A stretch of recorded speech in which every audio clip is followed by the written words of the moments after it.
આજના સમયમાં શિક્ષણ એટલું મોંઘું થઈ ગયું છે કે સામાન્ય પરિવારના બાળકોને ખાનગી શાળામાં શિક્ષણ આપવું કઠિન બન્યું છે. તો બીજી તરફ સરકારી શાળાનું શિક્ષણ સ્તર પણ આજે સુધર્યું છે. સરકારી શાળાના શિક્ષકો વિદ્યાર્થીઓના ઉજ્જવળ ભવિષ્ય માટે ચિંતા કરે છે. આવો જ એક પ્રેરણાદાયી કાર્ય પોરબંદરના રણાઓ શાળાના શિક્ષકોએ કર્યું છે.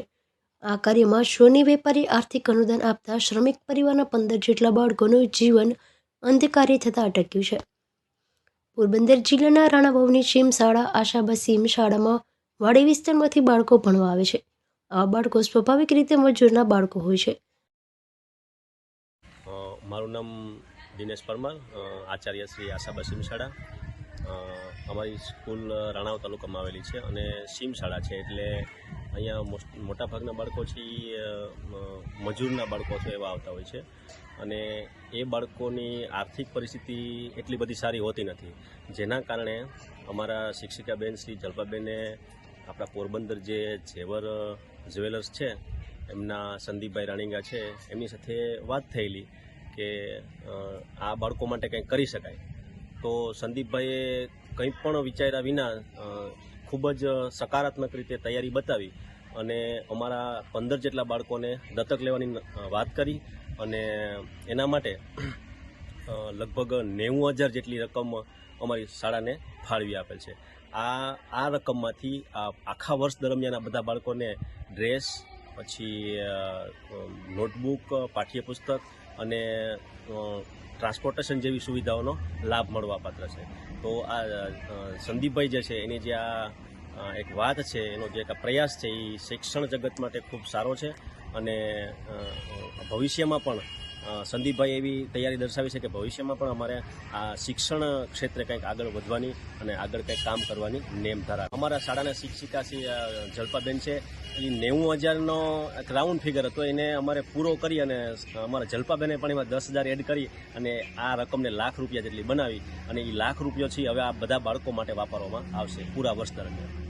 સાહેબ, આનાથી બાળકોનું જે એજ્યુકેશન છે એમાં કેટલો ફાયદો થશે? જેને શાળા છોડી દીધી તમે પાછા લઈ આવ્યા? હા, મોટે ભાગે શું છે, બાળકો છે 1-2 કિલોમીટરનું અંતર હોય તો આળસ આવી જવી અથવા તો રસ્તામાં કંઈ સમસ્યાઓના કારણે બાળકો ન આવતા હોય તો એના કારણે એવું થાય કે બાળક સ્કૂલે ન આવતો હોય. બાળક સ્કૂલે નહીં આવે તો કંઈ શીખશે જ નહીં, પણ એક વખત સ્કૂલમાં આવશે તો સ્કૂલના વાતાવરણથી પરિચિત થશે અને એના નવા કંઈક શીખવા માટે બાળક છે એ પ્રયાસ કરશે. આશાબા સીમ શાળામાં વાડી વિસ્તારમાંથી ઘણા બધા પરપ્રાંતીય મજૂરના બાળકો ભણવા માટે આવે છે. આવા બાળકો પાસે અહીંના ડોક્યુમેન્ટ ન હોવાના કારણે કોઈપણ જાતની સરકારી શિષ્યવૃત્તિ કે લાભ ન મળતો નથી. શાળામાં આ બાળકો અલગ અલગ વિસ્તારમાંથી આવે છે. આ બાળકોને અવરજવર માટે સરકાર તરફથી ટ્રાન્સપોર્ટની સુવિધા પણ પૂરી પાડવામાં આવતી હતી, પરંતુ થોડા સમય પહેલાં નિયમો આવેલા બદલાવાના કારણે આ ટ્રાન્સપોર્ટની સુવિધાનો લાભ બાળકોને મળતો બંધ થઈ ગયો છે. આને લીધે સીમ શાળામાં આવતા બાળકોને વાલીઓ પોતાના બાળકોને અભ્યાસ છોડવાવ્યો હતો, કારણ કે બાળકોને ચાલીને આવ્યું શક્ય નહોતું અને ટ્રાન્સપોર્ટેશનને પૈસા ભરી શકે તેવી એ લોકોને હાલત નથી. આ બાળકો નિયમિત શાળાએ આવે અને તેમનું જીવન અંધકારમય ન બને તે માટે આશાબા સીમ શાળાના શિક્ષકો જલ્પાબેન ગંઢેચા લાખાણી પ્રયાસો શરૂ કર્યા છે. આ માટે શાળાના આચાર્ય દિનેશભાઈ પરમારે શાળાના શિક્ષકોના પ્રયાસોને પ્રોત્સાહન આપ્યું છે. જલ્પાબેન ગંઢેચાએ ઝેવર જ્વેલર્સવાળા સંદીપભાઈ રાગાણાને મળીને આ સમસ્યાની વાત કરી હતી. સંદીપભાઈ ખૂબ ઉમદા વ્યક્તિત્વ ધરાવે છે. તે સફળ બિઝનેસમેન છે. એમના મતે સમાજમાં એજ્યુકેશન એ જ સમાજનો પાયો છે.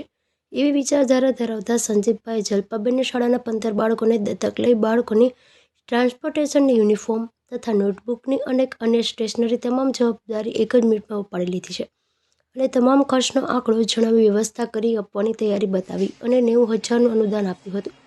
આથી શ્રમિક પરિવારના 15 જેટલા બાળકોએ સુવિધા મળતા તે ફરી શાળાએ આવતા થયા છે.